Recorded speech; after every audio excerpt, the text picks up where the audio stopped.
पटाखों के बाजार में मंदी, फुटकर व्यापारी बोले चीनी पटाखों का करे बहिष्कार, बच्चों की सुरक्षा रखे प्राथमिकता। भोपाल में दीपावली सीजन में पटाखों के बाजार में रौनक कम नजर आई। फुटकर पटाखा संगठन के प्रतिनिधि सुरेश साहू ने बताया कि इस बार बाजार में भारी मंदी देखी गई है, जिसका प्रमुख कारण महंगाई है। लोगों की क्रय शक्ति प्रभावित हुई है और इसका सीधा असर पटाखों की बिक्री पर पड़ा। साहू ने दीपावली के दौरान पटाखे जलाने को लेकर आम जनता से खास अपील की। उन्होंने कहा कि पटाखे जलाते समय छोटे बच्चों की सुरक्षा का विशेष ध्यान रखें। हादसा एक पल में होता है, इसलिए सतर्कता बेहद जरूरी है। इसके साथ ही उन्होंने चीनी पटाखों के बढ़ते उपयोग पर चिंता जताई। सुरेश साहू ने कहा कि अब चीनी पटाखों का विरोध भी करते हैं, लेकिन इस बार जाने अनजाने में वही इस्तेमाल कर लेते हैं। ऐसे में जरूरी है कि हम सचेत होकर इस बार पूरी तरह से चीनी पटाखों का बहिष्कार करें और देशी उत्पादों को बढ़ावा दें। पटाखा व्यापारियों और बहुत से अपील समाज के प्रति जिम्मेदार और जागरूकता का परिचायक है। दीपावली के इस अवसर पर यदि सभी लोग सुरक्षा और स्वदेशी के संकल्प के साथ उत्सव मनाएं तो यह त्योहार और भी रोशन हो सकता है।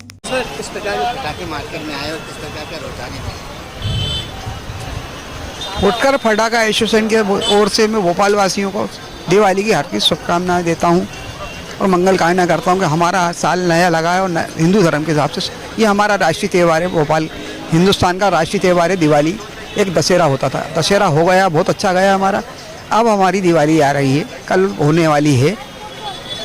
सर, इस बार जीएसटी हटा दी सरकार ने, क्या पटाखे पे भी असर पड़ा? नहीं, जीएसटी तो हमने जो फटाखा जो आता है हमारा 3-4 महीने पहले, सावन के पहले से हमारा अगस्त से आना शुरू हो जाता फटाखा। और ये जीएसटी अभी हटाई है इन्हें, फटाखे पे जीएसटी नहीं हटी। 15 से 20% हर साल पैसा फटाखे पे बढ़ता है। सर, किस प्रकार रुझान इस बार? देखिए, अब तो त्यौहार रहेगा 2 दिन के, एक दिन पहले से थोड़ा बहुत और दूसरे दिन जिस दिन त्यौहार होता है उसी दिन मनाते हैं। आजकल महंगाई का दौर इतना हो गया है और लोगों ने इतने खर्चे पाल लिए हैं कि अब समय समय के हिसाब से अपना काम करते हैं।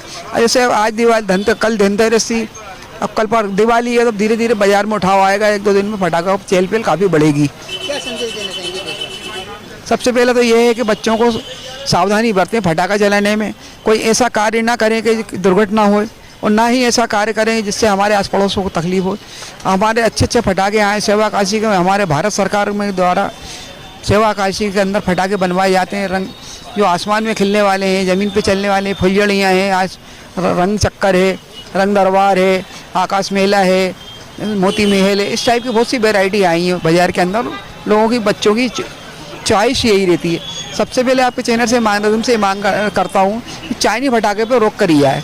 चाइना फटाखा हमारा विदेश से खरीदते हैं, हमारे यहाँ भारत में जब अच्छा निर्यात करने वाले अच्छे कारीगर हैं तो हमारे भारत का स्वदेशी फटाखा खरीदें, तो स्वदेश का पैसा, हमारा भारत का पैसा भारत में ही रहे और कई लोगों को रोजगार मिले उससे, और उससे महंगाई भी कम होएगी।